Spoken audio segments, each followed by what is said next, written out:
Hello, my sisters and brothers out there in the world.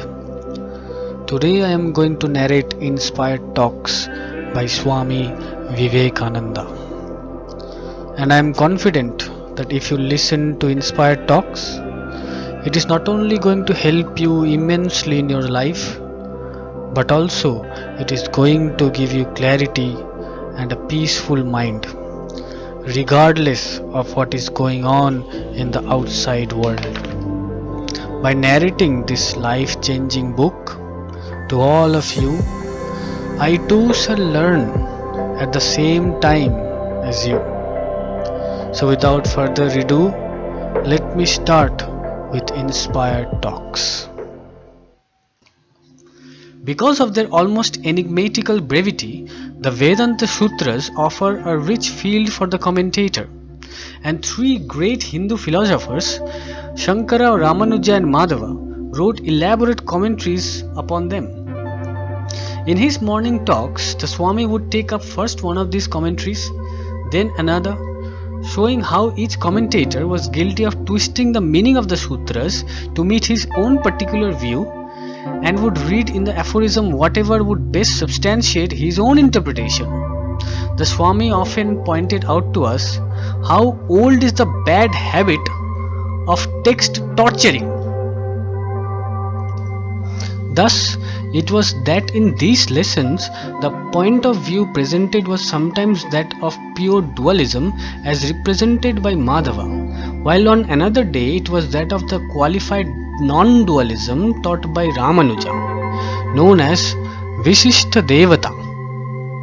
Most frequently, however, the monistic commentary of Shankara was taken up, but because of his subtlety, he was more difficult to understand. So to the end, Ramanuja remained the favorite among the students. Sometimes the Swami took up the Bhakti Sutras of Narad. They are a short exposition of devotion to God, which gives one some conception of the lofty Hindu ideal of real, all-absorbing love for the Lord, love that literally possesses the devotee to the exclusion of every other thought. Bhakti is the Hindu method of realizing union with the divine, a method which naturally appeals to the devout. It is to love God and Him only. In these talks, the Swami for the first time spoke to us at length about his great master, Sri Ramakrishna, of his daily life with him, of his struggles with his own tendency to unbelief, which at times drew tears from his master.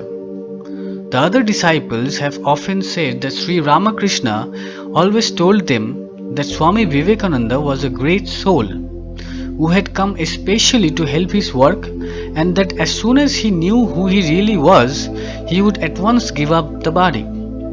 But he added that before that time arrived, there was a certain mission which the Swami would have to accomplish, to help not only India but other lands as well. Frequently Sri Ramakrishna said, I have other disciples far away who speak a language I do not understand.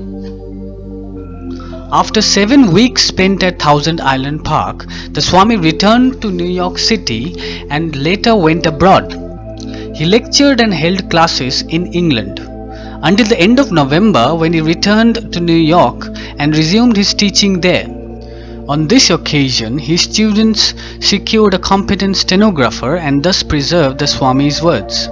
The reports of the class lectures were soon after published in book form, and these books, together with the pamphlets of the public lectures, remain today as enduring monuments of Swami Vivekananda's work in America. To those of us who were privileged to hear the lectures given, the Swami's very presence seems to live again, and to speak to us from the printed pages. So exactly and accurately were his utterances transcribed by one who subsequently became one of the Swami's most devoted disciples. The work of both teacher and taught was purely a labor of love. So the blessing of the Lord rested upon it. SEW, New York, 1908. This marks the end of introductory narrative. Now we move on to the next part. The Master. The Master. February 14th, 1894 stands out in my memory as a day apart, a sacred holy day, for it was then that I first saw the form and listened to the voice of that great soul, that spiritual giant, the Swami Vivekananda, who 2 years later, to my great joy and never ceasing wonder, accepted me as a disciple. He had been lecturing in the large cities of this country, and on the above date gave the first of a series of lectures in Detroit in the Unitarian Church. The large edifice was literally packed, and the Swami received an ovation. I can see him yet as he stepped upon the platform, a regal, majestic figure, vital, forceful, dominant, and at the first sound of the wonderful voice, a voice all music, now like the plaintive minor strain of an Aeolian harp, again deep, vibrant, resonant, there was a hush, a stillness that could almost be felt, and the vast audience breathed as one man. The Swami gave 5 public lectures, and he held his audiences, for his was the grasp of the Master's hand, and he spoke as one with authority. His arguments were logical, convincing, and in his most brilliant oratorical flights never once did he lose sight of the main issue, the truth he wished to drive home. He fearlessly attacked principles, but in personal matters, one felt that here was a man whose great heart could take in all of humanity, seeing beyond their faults and foibles, one who would suffer and forgive to the uttermost.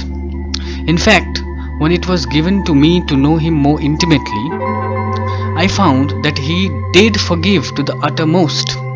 With what infinite love and patience would he lead those who came to him out of the labyrinth of their own frailties and point out to them the way out of self to God. He knew no malice. Did one abuse him, he would look thoughtful, repeat Shiva, Shiva, then his face would become illumined and he would say gently, "It is only the voice of the beloved." Or if we who loved him would become indignant, he would ask, "What difference can it make when one knows that blamer blamed and praiser praised are one?" Again, under like circumstances, he would tell us some story of how Sri Ramakrishna would never recognize personal abuse or malice. Everything good or bad, the dual throng, was from the beloved mother. I end this episode here. In the next episode, I shall pick up where I left off. Hit the like button if you liked the video, and subscribe if you're new to the channel, and share this video with your friends and family if you think this video was helpful. And I'll see you guys in the next episode. Till then, take care everyone. I wish you all a very peaceful mind. Om Shanti, Om Shanti, Om Shanti.